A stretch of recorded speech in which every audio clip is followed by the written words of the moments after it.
ہم جا کر مندروں کی جھاڑو لگاتے تھے، وہ آ کے ہماری مسجدوں کی صفائی کرتے تھے. پیار اتنا تھا، محبت اتنی تھی. کوئی کسی کو نہیں کہتا تھا تو نے گائے کیوں کاٹی، وہ کیوں نہیں کہتا تھا تم نے گوشت کیوں کھا لیا، وہ نہیں کہتا تھا کہ تم نے اشنان کیوں کیا، تم ناپاک ہو، تم نجس ہو، تم ذات. کوئی نہیں. کوئی کسی کے ریلیجن میں انٹرفیئر نہیں کرتا تھا، ریلیجن کی رسپیکٹ کرتے تھے. اب نالج چلی گئی.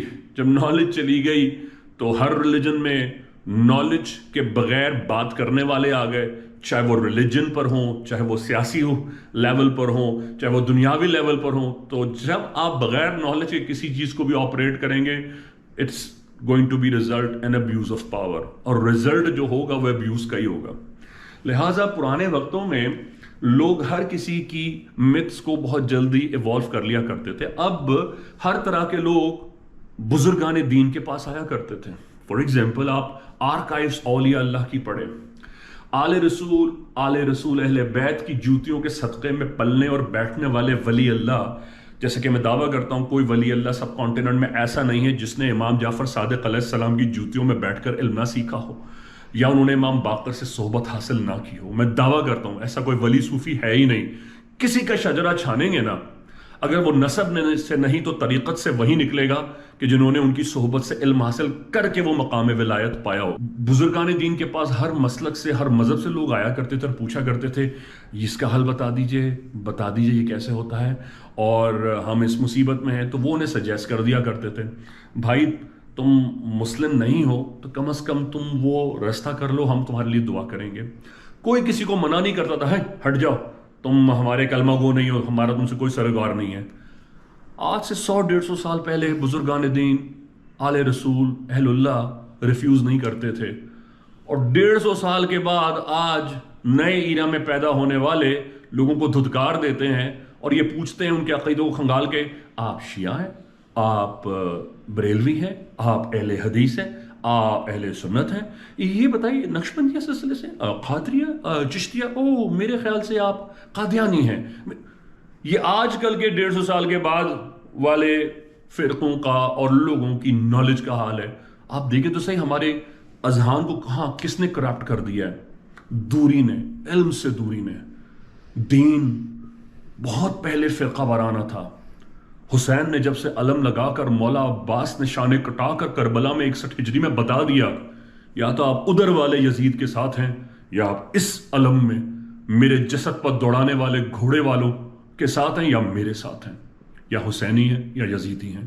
اسی لیے تو میں نظر کرتا ہوں آپ سے کوئی کسی فرقے سے منسوب نہ ہو.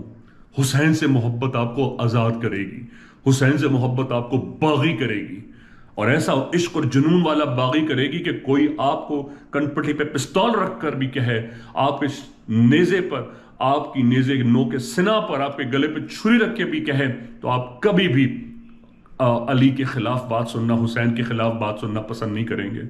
قیامت کے دن جاگیر تو انہی کی ہے. بس مولا نے فرمایا کسی دور میں بھی ان کا نام لینا آسان نہ ہوگا.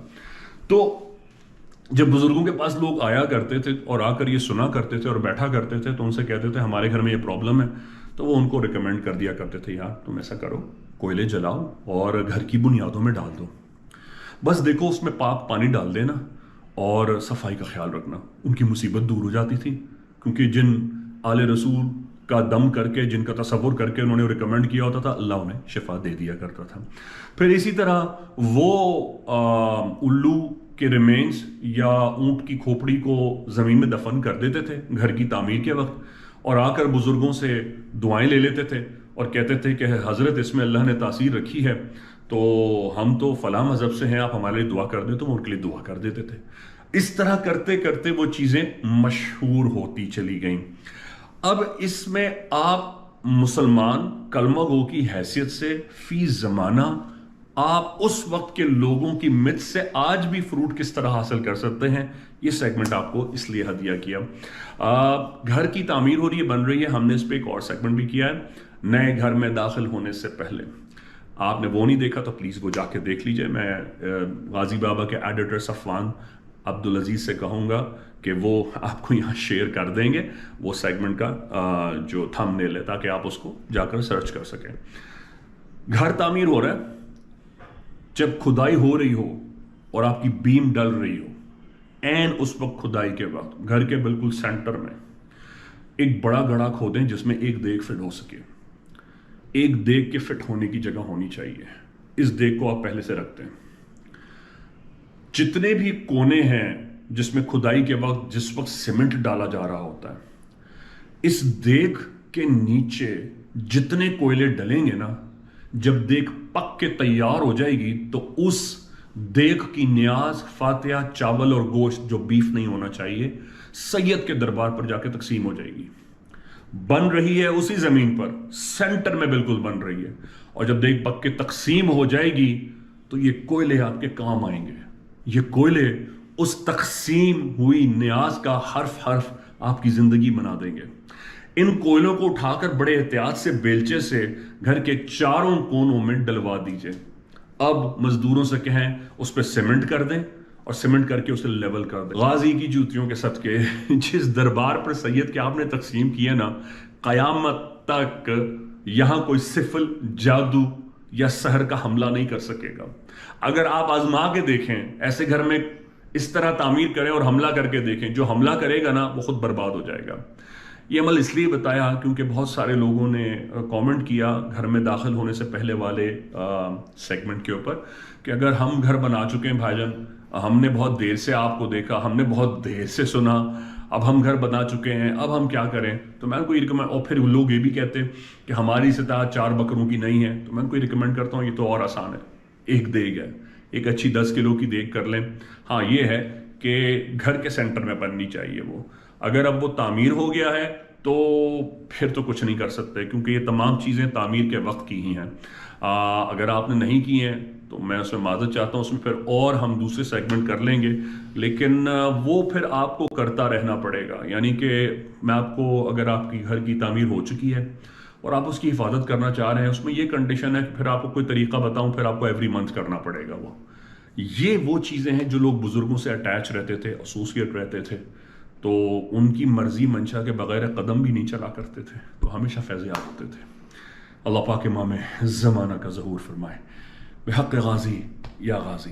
السلام علیکم ورحمۃ اللہ وبرکاتہ. دربار امام زادہ عبداللہ شاہ اللہ شاہ غازی سے خوش آمدید. وعلیکم السلام. بھائی آپ یہاں پر آئے, آپ نے ٹوکن لیا, آپ کی بھائی سے ملاقات ہوئی, آپ کا علاج ہوا, الحمدللہ آپ کو دوائی بھی ملی, تو کیا اس دوران آپ سے کسی بھی طرح کا ہدیہ, ڈونیشن یا فیس لی گئی؟ انشاءاللہ ہمارے سے کوئی فیس نہیں لی گئی ہے, نہ کوئی چیز لی گئی ہے. میں تو آج پہلی دفعہ آیا ہوں. ماشاءاللہ والدہ میری 12 سال سے یہاں آ رہی ہیں, اور 12 سال سے کم 15 دفعہ میں والدہ کے ساتھ آ چکا ہوں, بائک پہ, کبھی کار میں, کبھی کسی چیز پہ. ماشاءاللہ ہر چیز میں پورے ہیں. دوسری بات یہ کھانے پینے کا ہر چیز کا انتظام کرا جاتا ہے. کینسر کے مریضوں کو پہلے دیکھا جاتا ہے, ڈائلسس کے مریضوں کو پہلے دیکھا جاتا ہے, اس لیے وہ بیٹھ نہیں سکتے یا پریشانی کے باعث بنتے ہیں, اس لیے ان کو پہلے دیکھا جاتا ہے. یہ آج میں نے اپنی آنکھوں سے دیکھ لیا ہے, اور لہٰذا یہ مجھے بھی کسی نے کہا تھا کہ وہاں چلے جائیں عبداللہ شاہ غازی بھائی جان کے پاس. ایک رات کی پریشانی ہوگی, اللہ نے چاہو اس کے بعد دوبارہ جانے کی, دوائی لینے کی کوئی پریشانی نہیں ہے. 10 15 20 منٹ لگتے ہیں. باہر سے آؤ, فائل دو, آپ اپنی دوائی لو, انشاءاللہ چلے جائیں. اور یہ غازی بابا کے صدقے اور ان کے پانی کے صدقے میں انشاءاللہ سارے کام اللہ یہاں سے بھائی جان کے پاس سے کرا رہا ہے. کو پتا ہے کہ حال میں دربار پہ بھائی جان کی حاضری پہ پابندی لگا دی گئی ہے, تو اس حوالے سے آپ کیا کہنا چاہیں گے؟ میں یہ کہنا چاہوں گا سر, یہاں تو ہندو بھی, عیسائی, کرسچن, دنیا کے ہر قوم کا شخص آ رہا ہے, اس میں تو کسی کو منع ہی نہیں کرا جا سکتا.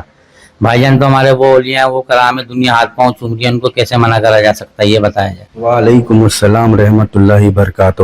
نہیں بھائی, کوئی ایسی فیس وغیرہ مجھ سے نہیں لی گئی, اور ماشاءاللہ یہاں پہ اتنا بہترین طریقے سے بھائی جان کے پاس انتظام ہے کہ میں اپنے بھائی کو دوائی لینے کے لیے مریض بنا کے لے کے آیا ہوں, لیکن ماشاءاللہ میرا ایسا دل ہو رہا ہے, اتنی انہوں نے مجھے انتظامیت نے عزت دی ہے, صحیح طریقے سے بٹھایا, کھانے پینے کا ناشتہ واشتہ یہ وہ سب کچھ ماشاءاللہ بھائی جان کی طرف سے. مجھے تو اتنا مزہ آ رہا ہے کہ گھر پہ جانے کا دل نہیں ہو رہا. ماشاءاللہ بھائی جان کو اللہ زندگی دے, ترقی دے, اور انشاءاللہ آپ بھی جو ہے نا, جو سننے والے ہیں ماشاءاللہ بھائی جان کے پاس آئیں. ہر چیز کا علاج ہے, آپ کو اتنا مزہ آ جائے گا کہ بس آپ کو میں کیا بتاؤں. پابندی کس وجہ سے لگا دی گئی بھائی؟ یہاں تو ہر قوم کا بندہ, ہر انسان ہے, عبداللہ شاہ غازی بابا ہے وہاں, یہاں تو کسی کی پابندی کا کوئی جواز ہی نہیں بنتا. اور بھائی جان جیسے پہ اگر پابندی لگا دی تو لگائی کس نے بھائی, یہ مجھے بتائیں. بڑی بات ہے یار, جو اس نے اتنی بڑی بات کر دی, لگتا ہے وہ بھائی جان سے ملے نہیں ہے. وعلیکم السلام ورحمۃ اللہ وبرکاتہ. یا غازی, میرا نام مقدام غازی ہے, اور میں الحمدللہ دربار عبداللہ شاہ غازی پر پچھلے